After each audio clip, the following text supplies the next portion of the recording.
মুনাফিক সর্দার আব্দুল্লাহ বিন উবাই বিন সুলুল এই একজন মুনাফিক ছিলেন, যিনি মুনাফিক সর্দার ছিলেন। মক্কা এবং মদিনার সমস্ত জায়গায় তিনি কি করতেন, মুসলমানের বিরুদ্ধে তিনি সবসময় একটা পেস বাঁধাইতেন এবং কোনো সময় যিনি মুসলমান সবসময় জয়ী না হতে পারে সেই ব্যাপারে তিনি বিভ্রান্ত সৃষ্টি করতেন এবং রাসূল সাল্লাল্লাহু আলাইহি ওয়াসাল্লাম কষ্ট দিতেন।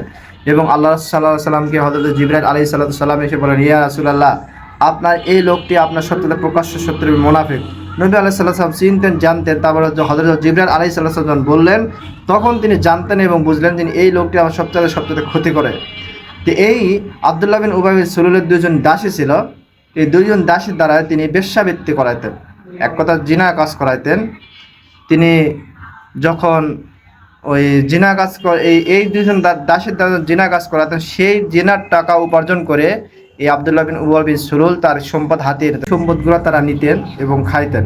এই মুনাফিক আব্দুল্লাহ বিন উবাই বিন সুলুল তিনি যখন এই সম্পদগুলো নিতেন, আত্মসাৎ করে খাইতেন, তখন আল্লাহ সাল্লাল্লাহু আলাইহি সাল্লামকে দুইজন দাসী যা বলে, ইয়া রাসূলুল্লাহ, আমাদের নেতা আমাদের দ্বারা এইসব খারাপ কাজ করায়, আমরা কি করব? নবী আলাইহিস সালাম যখন জানতে পারলেন, তখন আল্লাহ রাব্বুল আলামিন আয়াত নাযিল করেন, হে রাসূল, তুমি এই দুই দাসীকে জানিয়ে দাও তাদের কোনো পাপ নেই। সুবহানাল্লাহ, আল্লাহ রাব্বুল আলামিন কত মহব্বত দয়াবান। কারণ এই দুজন দাসী কখনো তারা জিনার কাজ করতে চায় না, কি চায় না, জিনার কাজ করতে চায় না। কিন্তু আব্দুল্লাহ বিন উবাই বিন সুলুল তারা দাসী ছিল, তার গোলাম ছিল। গোলামকে তারা বাধ্য করে তারা যৌন বা বেশ্যাবৃত্তি করাইতেন। তখন আল্লাহ রাব্বুল আলামিন জানতেন এবং আল্লাহ রাব্বুল আলামিন তিনি জানতেন এবং আল্লাহ রাসূল সাল্লাল্লাহু আলাইহি ওয়াসাল্লামকে বলে, হে রাসূল, তুমি তাদেরকে বলে দাও তাদের কোনো পাপ নাই, কারণ তারা স্বেচ্ছায় যায় নাই, তাদের কোথাও আশ্রয় মিলে নাই, তারা সেখানে ছিল এবং তাদেরকে জোরপূর্বক বেশ্যাবৃত্তি বা খারাপ কাজে লিপ্ত করা হতো। ইয়া রাসূলুল্লাহ, তাদের কোনো পাপ নেই, আল্লাহ সবচেয়ে ক্ষমাশীল এবং পরম দয়াময়, তুমি তাদেরকে বলে দাও অবশ্যই আল্লাহ ক্ষমাশীল এবং আল্লাহ রাব্বুল আলামিন তাদের পাপ সব ক্ষমা করে দেবেন। যদি তারা স্বেচ্ছায় তাদের আমি আল্লাহ রাব্বুল আলামিন তাদের নাম পাপ লিখে রাখতাম।